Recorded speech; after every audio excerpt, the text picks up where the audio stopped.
guys, same for my monthly makeup ranking for July. I have 18 different products I'm going to be reviewing and ranking for you. Let's just get started. So I have two products that I'm putting in the fail category, but they're really not that bad. And the number 18 spot, unfortunately, is gonna go to the Anastasia Cream Bronzer. And I have the lightest shade, Sunkissed. And they did release, I think, maybe 2 more shades since they launched their original set when I got this one. And like other Anastasia products, the colors don't work for me. I cannot use their blonde eyebrow products because they pull green on me, especially Dip Brow. And then Taupe is what works best, but it can be a little bit dark, a little too cool tone. And unfortunately, this pulls very green on me, and it's also a little light. So when I tried to use this for underpainting, because of that olive undertone, it's not actually dark enough. The formula of this is really good though. It is very creamy. It blends really nicely. It's not too wet and emollient, but not too stiff. The formula is really, really good. I just think that the undertones are off, but they do have some really nice deep shades. I'm not sure what the undertones look like. If you guys have deep skin and have tried the Anastasia Cream Bronzer, let me know how the colors have worked for you. But I'm gonna be passing this on. Phenomenal formula, but just the color is off. And even if I would try to get a different shade that had better undertone, it would be like the 3rd shade or something, which would then be too dark. So undertones off, formula's phenom. Then at number 17 is something that just didn't do anything for me, but it's not bad, and that would be the Ciate Watermelon Burst Hydrating Primer. I hate the scent of watermelon, but this is like a sweet candy watermelon, and it is a very light scent. It dissipates rather quickly. I like the packaging a lot. The pump is super smooth, easy to get out just a little bit, and it is like a watery gel texture.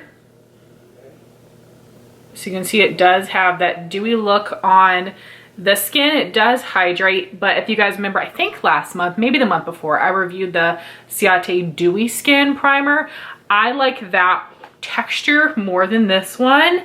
And I have oily skin, so I don't necessarily need a hydrating primer. So I am excited to pass this on to someone else. Nothing is wrong with it. It's just that it's not the best for my skin type or makeup preferences.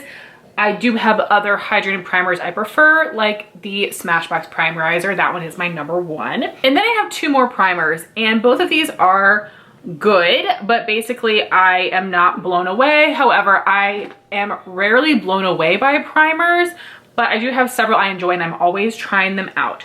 So at number 16 is this one from Saie, the Glowy Super Gel, and this is the lighter color Star Glow. You can see I'm about halfway done with this. This is very nice. It's lightweight on the skin, not greasy.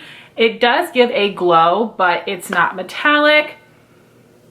The scent of this smells just like the Kosas Foundation Concealer, which to me is like a very floral hair bleach kind of scent.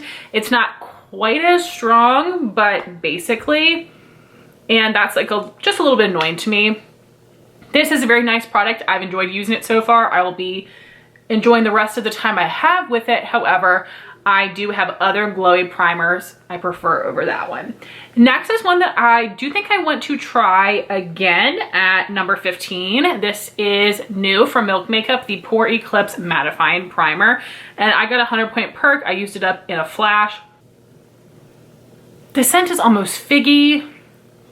I don't know. It's very familiar though. So if you know what this smells like, please let me know in the comments. This was a nice matte primer because it wasn't sticky. My makeup went nicely over top of it. I don't feel like it necessarily kept me more matte though. And I was disappointed by that, but at the same time, I have a really hard time with matte primers. Either they don't do anything for me, or they're that thick, gluey consistency where my makeup breaks up and, you know, wears off unevenly. So if I had to pick one or the other, I would pick something like this where I'm not noticing the most mattifying effects. So this is something that I would actually like to try again. I don't know if I want to buy the travel size. I'd think about it because that wouldn't be too expensive, and it does come with a lot of product.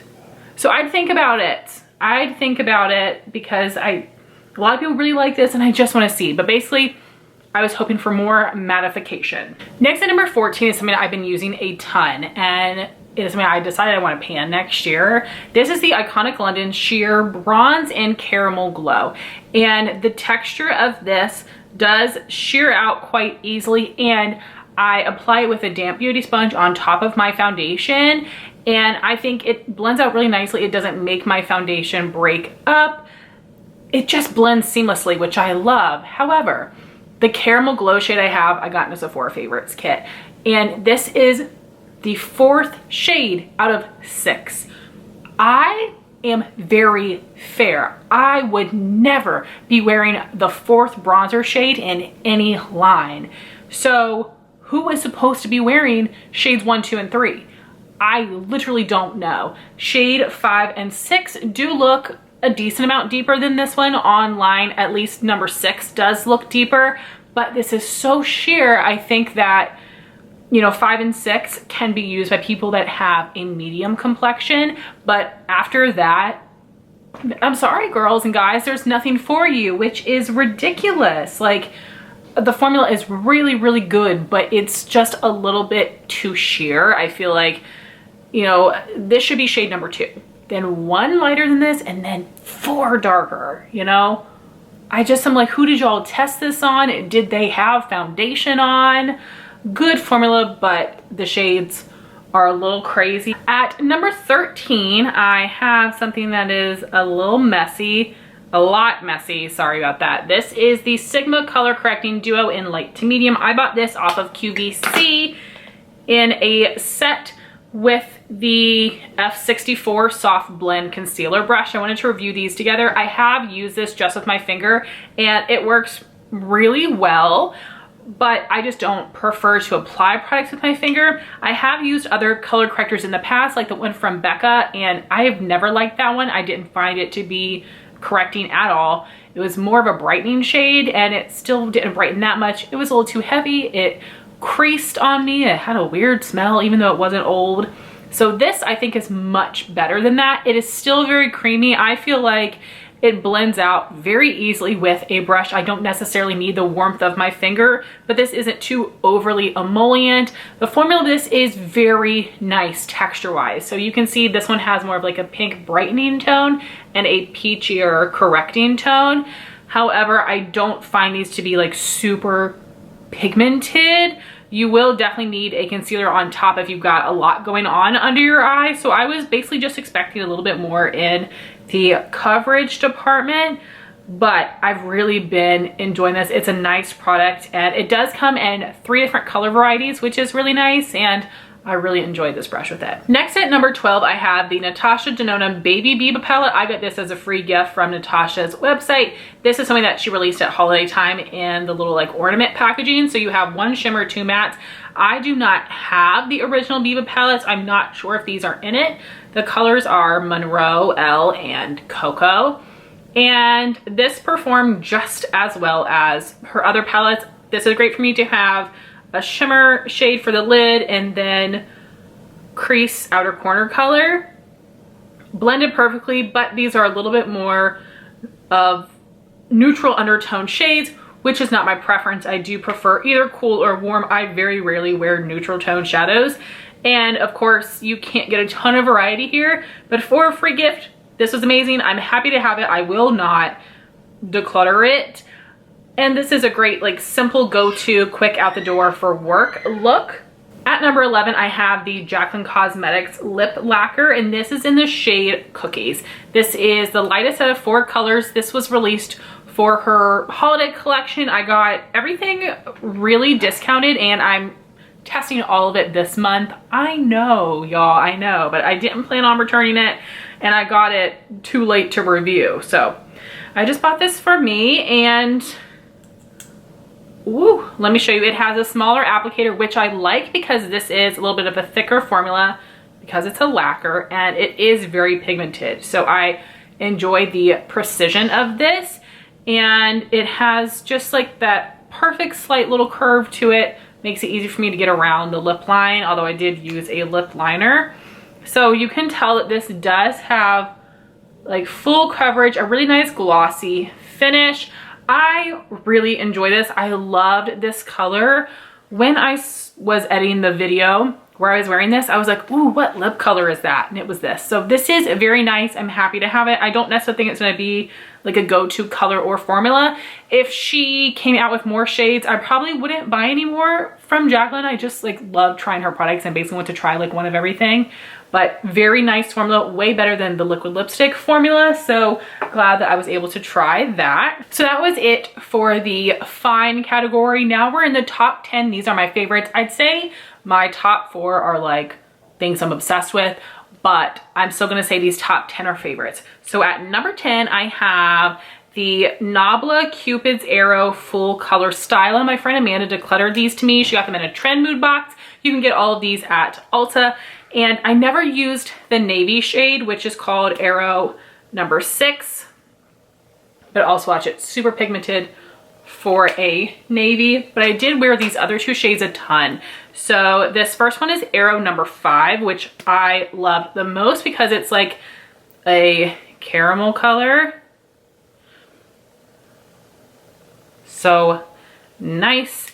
And then we've got Arrow number 7, which is like a burgundy brown. Really nice. So I like the size of these because if you wanted to use these like smudged, like smudgy liner on your upper lash line, you definitely could. But I have been using these on my waterline and lower lash line, and that's been working perfectly as well. There is a sharpener on the bottom in case you want to have a sharp tip. These are really nice matte liners. They are also very creamy. They glide on nicely, but they're nice and thin. I feel like some matte products like the Maybelline Lasting Draw Matte that I decluttered recently, it just felt like a bit like clay, like a little bit too thick for me to want to put on my waterline. But these are so creamy but opaque. They stay in place really well. They glide on very easily. This is a great formula, and I would love to see some more fun shades from here. At number 9, I have something that I've just kept in the box, even though I've used it a couple times.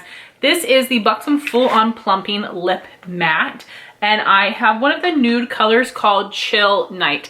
The only person I've heard talk about these would be Babs Beauty, and I'm so glad that I was able to swatch these in store because I feel like this is a great shade for me. And I do want to pick up Dolly, which is their classic mauve color, when it gets towards the winter time. And this is a really nice, thin, moussey matte formula. This does mostly dry down, and it feels like a thin, lightweight texture, a little silicone-y, but almost like a better version, less drying version of the ColourPop Ultra Blotted Lip they did years ago, and it's more opaque than that. But it's not as heavy as a regular liquid lipstick. Really impressive, and it does feel plumping still, because I was like, how are you gonna get a liquid lip product to feel plumping?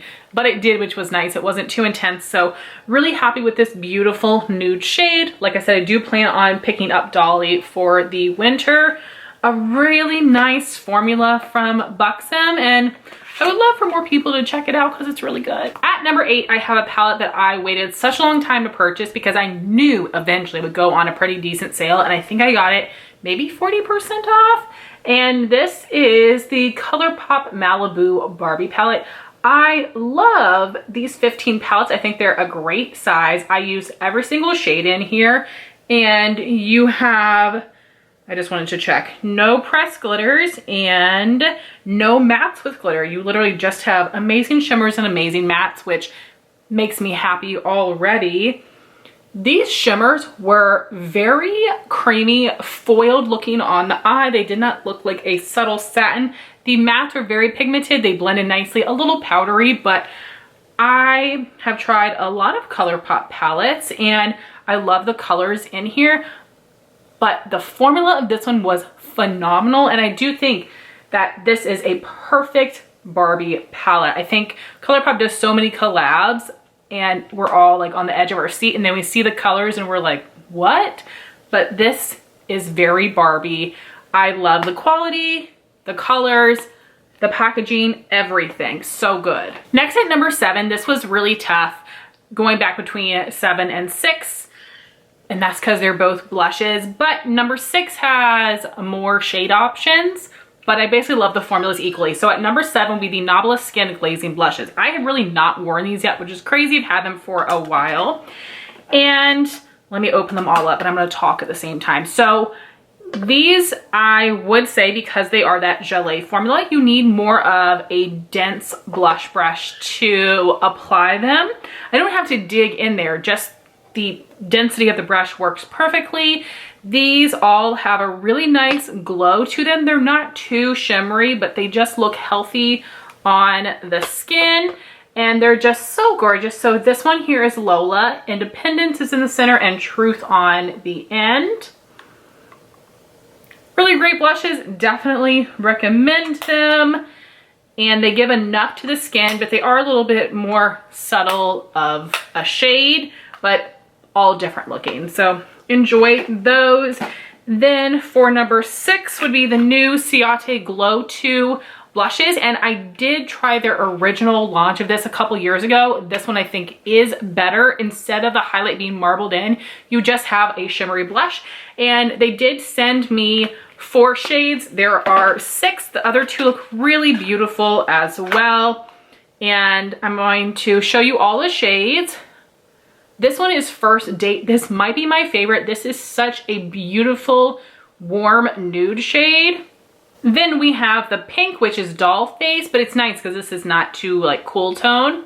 Then we have this mauve color that's a little bit more purpley, Deep Love.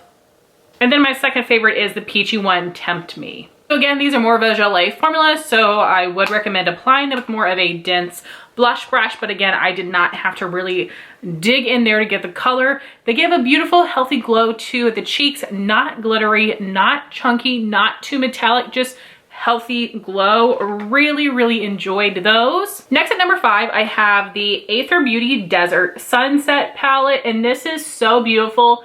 These 4 shades in the center are extra special. I did use everything in here though. I was incredibly impressed. Very pigmented, the mattes blended nicely. The shimmers, even though these are not foiled shades, they still looked rather metallic on the lid, just not wet, but they didn't look like a satin shimmer, which I freaking hate. And then these shades here are a little flaky, or slightly, that's really not even the best word to describe it, but they're more dimensional. This matte coral, stunning. I really, really love this. Amazing, easy, neutral looks. And I definitely want to get the citrine quad that I've heard so much about. That seems great for every day. And I was highly impressed with this formula. I was not expecting to love it so much. Then at number 4, oh, this was so good. This is the Jaclyn Cosmetics Winter Sun Holiday Face Palette. You have 2 highlights, Royal Icing and Avalanche. It looks like I have a dip in here, but I really don't. And then you have this gorgeous matte peachy blush, Snow Bunny. This is incredible. I used the highlights a ton. I mix them together. I use them on their own. All of these were very smooth on the skin, very pigmented, applied really well, long lasting on the cheeks. I would love to see more products from her like this. This is such a good one. At number 3, I have the Natasha Denona Mini Nude Palette. I love that. For me, we have a crease color, outer corner color, and then 3 different shimmers. That is what I love to see in the mini palettes, would be 3 shimmers and 2 mattes, because for me, that means I'm gonna create 3 looks with it, which I love. I am excited about the new bronze palette, but it only has 1 shimmer, which was a huge disappointment. But these are so good. You've got Bronzage in here, which is one of my favorite shades. It's also in the Sunset palette, but I don't mind having a duplicate in here. But I think that you can create 3 distinctively different looks with each of those shimmers. The formula in this one is amazing. No cream to powder shades. Thankfully, so happy to have this one and to have tried it finally. At number 2 would be another product from Jaclyn's holiday collection. These are the Shimmer Top Coats. I have all 6 of them. This one is North Star. The next shade we have is Glassy, which is a little bit more of a peachy shade. Icicle is just a classic champagne. Tinsel is a more gunmetal type shade. Tinsel is a really nice warm brown with that gold flash. And then Frozen is the darkest brown, and this has a little bit of warmth to it as well, but a little bit more neutral of a base. These are amazing. They do have a cooling feeling on the eye, which is interesting. I recommend putting a cream base underneath just to give these like a little bit more opacity. These are very sparkly on the eye. They have a little bit of a wet look to them without actually being a wet eyeshadow. I like these way more than I thought. They are different than the Hourglass shadows and the Tarte Chrome Pots. They have a different texture, thinner, more glittery, but like they swipe on so easy, and they have some base pigment. So I was so impressed with these. I loved them all. So definitely, I hope you guys are able to get your hands on them if you see them online for a decent price. I don't know if any of them are still available on her website or on the Morphe website, but if any of the holiday things are still available, I think that they're all really good. Then at number 1 is something that really blew me away, the Profusion Feel Good Skin Foundation. I have the lightest shade, Fair 1 Warm Yellow, perfect color match for me. This is phenomenal. This really is a full coverage foundation with more of a satin finish. It wears beautifully. It does not feel heavy on the skin. I recently just tried and decluttered the Makeup Revolution IRL Filter Foundation, and that one gave more full coverage as well, but just felt a little thicker, a little heavier on the skin. This is so nice. I feel like this is the best, more full coverage drugstore foundation I've ever tried. This was so inexpensive. I'm blown away by this. I plan on using this a ton. I definitely recommend you guys go pick it up, and it has 1.01 fluid ounces, even though it's a skinny container. You still get a whole ounce in here. Incredible. So guys, this was really long, but I had so many products to review for you. Only a few things that I didn't enjoy, but most of the things I really loved. I would definitely love to hear your thoughts on these in the comments down below, and I can't wait to start testing a new batch of products to review for you guys in about a month. Thank you all so much for watching this video. Please like, comment, and subscribe, and I'll talk to you soon. Bye guys.